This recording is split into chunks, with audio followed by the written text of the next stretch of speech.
Telugu audio Bible నిర్గమాకాండము మొదటి అధ్యాయము.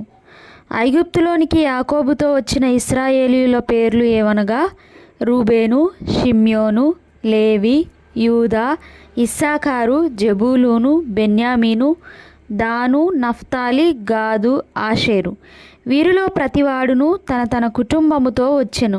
యాకోబు గర్భమున పుట్టిన వారందరూ 70 మంది. అప్పటికి యోసేపు ఐగుప్తులో ఉండెను.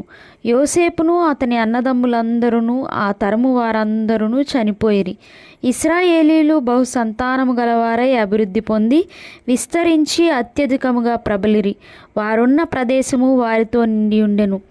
అప్పుడు యోసేపును ఎరుగని క్రొత్త రాజు ఐగుప్తును ఏలనారంభించెను. అతడు తన జనులతో ఇట్లనెను, ఇదిగో, ఇశ్రాయేలు సంతతి అయిన ఈ జనము మనకంటే విస్తారముగాను బలిష్టముగాను ఉన్నది. వారు విస్తరింపకుండునట్లు మనము వారి ఎడల యుక్తిగా జరిగించుదము రండి. లేని ఎడల యుద్ధము కలుగునప్పుడు కూడా మన శత్రువులతో చేరి మనకు విరోధముగా యుద్ధము చేసి ఈ దేశములో నుండి వెళ్ళిపోదురేమో అనెను. కాబట్టి వారి మీద పెట్టిన భారములలో వారిని శ్రమ పెట్టుటకు వెట్టి పనులు చేయించు అధికారులను వారి మీద నియమింపగా వారు ఫరో కొరకు ధాన్యాదులను నిలువ చేయు పీతోము, రామసేసను పట్టణములను కట్టిరి. అయినను ఐగుప్తీలు వారిని శ్రమ పెట్టిన కొలది వారు విస్తరించి ప్రబలిరి గనుక వారు ఇశ్రాయేలీయుల ఎడల అసహ్యపడిరి.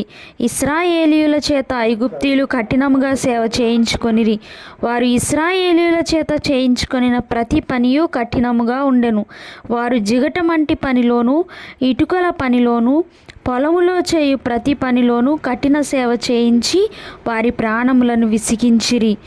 మరియు ఐగుప్తు రాజు షిఫ్రా, పూయా అను హెబ్రీయుల మంత్రసానులతో మాట్లాడి, మీరు హెబ్రీ స్త్రీలకు మంత్రసాని పని చేయుచు వారిని కాన్పు పీటల మీద చూచినప్పుడు మగవాడైన ఎడల వాని చంపుడి, ఆడుదైన ఎడల దాని బ్రతుకనీయుడని వారితో చెప్పెను.